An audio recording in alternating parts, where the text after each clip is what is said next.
The gold-silver ratio just hit 74 to 1. And if you understand what I'm about to show you in this video, you could be looking at one of the most profitable trading opportunities in the precious metals market right now. I'm going to break down exactly what this ratio means, why it matters, and whether now is the time to make a swap from gold into silver. Stay with me because the data I'm sharing is fresh from today, February 15th, 2026, and what's happening in the silver market right now is absolutely extraordinary. Let me start by explaining what the gold-silver ratio actually is, because if you're new to precious metals investing, this might sound complicated, but it's actually really simple. The gold-silver ratio tells you how many ounces of silver it takes to buy 1 ounce of gold. Right now, with gold trading around $5,700 per ounce and silver at $77.31, you would need approximately 74 ounces of silver to equal the value of 1 ounce of gold. That's what we mean when we say the ratio is at 74 to 1. Now here's where it gets interesting. Historically, this ratio has averaged somewhere between 60 to 70 over the long term, but it's been all over the map throughout history. Back in ancient Rome, the ratio was set at 12 to 1 by law. In modern times, we've seen it as low as 15 to 1 in 1980 during the last major precious metals bull market, and as high as 125 to 1 during the 2020 pandemic crash, when silver briefly collapsed while gold held strong. The ratio is constantly moving based on supply and demand dynamics, industrial usage, investment flows, and market sentiment. So why does a ratio of 74 matter right now? Well, when you look at where we are historically, 74 is above the typical 60 to 70 range, which suggests that silver is undervalued relative to gold. Think about it this way. If the ratio is higher than average, it means silver is cheaper compared to gold than it normally is. For traders and investors, this creates a potential opportunity. If you believe the ratio will revert back toward its historical average, then silver would need to outperform gold going forward. That's the basic thesis behind swapping gold for silver at these levels. But let's dig into what's actually happening in the silver market right now, because the situation is far more complex and potentially explosive than just a simple ratio play. Silver just went through one of the most dramatic price swings in modern history. In 2025, silver rallied an incredible 147%, climbing from $28.92 all the way past $72.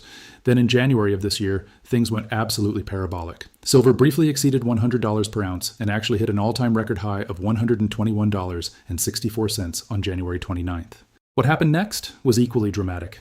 Within days, silver crashed, and I mean crashed hard. The sell-off was so severe that it briefly erased nearly half the metal's value. We're talking about a 50% drawdown in a matter of days. U.S. Treasury Secretary Scott Bessent came out and attributed these extreme swings to speculative activity, particularly pointing to Chinese traders who had heavily leveraged positions in the silver market.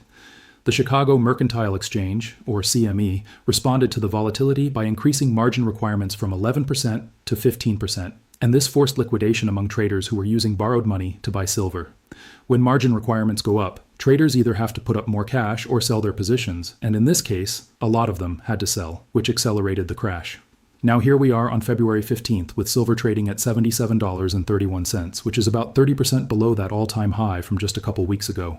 The question everyone's asking is whether this is a buying opportunity or whether there's more downside to come. To answer that, we need to look at the fundamental factors driving the silver market right now. First, let's talk about supply and demand, because this is where things get really interesting. The silver market is currently in its 5th consecutive year of global supply deficits. That means demand is exceeding new supply coming out of mines. Industrial demand alone accounts for 50 to 60% of all silver consumption, and it's being driven by some of the biggest technological trends of our time: solar panel manufacturing, electric vehicle production, AI-powered data centers, electronics, and medical devices. Unlike gold, which is primarily a monetary metal and store of value, silver has this dual nature as both an industrial commodity and a precious metal, and that industrial demand is absolutely critical to the story. But here's where it gets wild. In mid-January, the COMEX, which is the major commodities exchange where silver futures are traded, saw 33.45 million ounces of silver withdrawn in just 7 days. To put that in perspective, that represents 26% of the entire registered inventory. Think about that. More than a quarter of available silver for delivery disappeared in 1 week. This is not normal. This suggests that either large buyers were taking physical delivery or there were concerns about being able to get physical silver, so people were pulling it out of the exchange. At the same time, silver lease rates, which are essentially the cost to borrow silver, exploded to around 8%. Normally, silver lease rates are somewhere between 0.3 and 0.5%, so we're talking about lease rates that are 16 times higher than normal. High lease rates are a classic indicator of physical shortage in the market. When it becomes expensive to borrow silver, it means there's not enough physical metal available to meet demand. Now let's connect this back to the gold-silver ratio. Gold didn't experience anywhere near the same level of drama that silver did in January. Gold has been relatively stable, grinding higher in a more measured way. This is partly why the gold-silver ratio widened out to 74. When silver crashed from 121 down to the mid-70s, but gold stayed relatively steady around 5,700, the ratio naturally increased. So the current ratio of 74 is partly a reflection of silver's recent volatility and correction. The critical question for anyone considering swapping gold for silver is what happens next. Let's look at what analysts and forecasters are saying. On the conservative end, major banks like ING, Saxo Bank, Bank of America, and HSBC are forecasting silver to trade in a range of $55 to $70 per ounce for 2026. These are the institutional voices, and they tend to be more cautious. On the bullish end of the spectrum, you have analysts like Alan Hibbard from Gold Silver, who expects prices above $100 again, and potentially reaching $175 or higher by year-end. Some technical analysts looking at long-term chart patterns, specifically a cup and handle formation, are projecting potential targets of $250 to $300, though those are longer-term projections beyond 2026. UBS has an interesting forecast where they expect silver to rally back to $100 per ounce by next month in March, but then they see it pulling back to around $85 by year-end. What's notable about all these forecasts is the wide range. We're seeing predictions anywhere from $55 on the low end to $175 or more on the high end. That's a massive spread, and it tells you that even the experts are divided on where silver is headed. From a technical analysis standpoint, silver is currently finding support in the $76 to $80 range. If that support holds, the next resistance levels traders are watching are around $85 to $88, and then the psychological barrier at $100. The fact that silver held above $70 during the recent sell-off is actually significant. A lot of technical traders were watching the $70 level as crucial support, and so far it's holding. Now let's talk about the monetary policy backdrop, because this is huge for precious metals. Markets are currently pricing in roughly 60 basis points of Federal Reserve interest rate cuts by the end of 2026. That's about 2 to 3 quarter-point cuts over the course of the year. Lower interest rates are traditionally bullish for precious metals like gold and silver because they reduce the opportunity cost of holding non-yielding assets. When you can earn 5% in a money market fund, holding gold or silver looks less attractive. But when rates drop to 3 or 4%, precious metals become more competitive. So if the Fed does cut rates as expected, that should provide tailwind for both gold and silver. But here's where silver gets interesting compared to gold. Because of silver's industrial demand component, it benefits not just from monetary easing, but also from economic growth.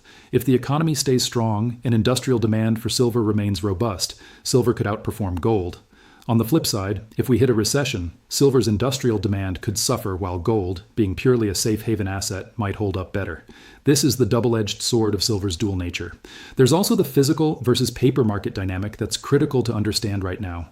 While silver is trading at $77 on the COMEX futures market, if you go to buy physical silver coins or bars from dealers, you're paying a premium of $4 to $8 over spot price. So you might pay $81 to $85 for a silver eagle coin when spot silver is $77. This premium reflects the disconnect between paper trading and physical delivery. It costs money to mint coins and there's dealer markup, but premiums this high also suggest strong physical demand and potentially tight supply in the retail market. Let me talk about the risks of swapping gold for silver at current levels, because you need to understand both sides. The biggest risk is continued volatility. We just saw silver lose 50% of its value in days. That kind of price action is not for the faint of heart. If you're someone who checks prices every day and gets anxious during drawdowns, silver might not be the right trade for you. Silver is inherently more volatile than gold because the market is smaller and it's more susceptible to big moves from speculators and industrial buyers. The second risk is that industrial demand could weaken. At $77 per ounce, silver is extremely expensive by historical standards. Some industrial users might start looking for substitutes or reduce consumption. Solar panel manufacturers, electronics companies, and other big users of silver could cut back if prices stay elevated, which would reduce demand and potentially pressure prices lower. The third risk is the speculative unwind might not be over. Chinese Lunar New Year is coming up, running from February 16th through the 23rd, and historically this can be a period of thin trading and unpredictable price moves in Asian commodity markets. If there are still leveraged positions that need to be unwound, or if margin calls continue, we could see another leg down before silver finds a bottom. On the flip side, let's talk about the bull case for swapping gold into silver right now. The structural supply deficit is real. We're in year 5 of global deficits, and there's no quick fix for this. Silver mining production doesn't turn on a dime. It takes years to bring new mines online, and many of the world's silver deposits are found as byproducts of copper, lead, and zinc mining. so silver supply is constrained by the economics of those other metals. The COMEX inventory situation is genuinely concerning if you're betting on lower silver prices. When you see 26% of registered inventory withdrawn in 1 week and lease rates spike to 8%, that's telling you something is tight in the physical market. If another wave of buying comes in and people demand physical delivery, COMEX could face a real squeeze situation where there's not enough silver to deliver against futures contracts. That scenario would be explosively bullish for silver prices. The Federal Reserve is likely to cut rates this year, and that creates a more favorable macro environment for precious metals. Geopolitical uncertainty remains elevated with ongoing conflicts and tensions around the world, and that drives safe haven demand for both gold and silver.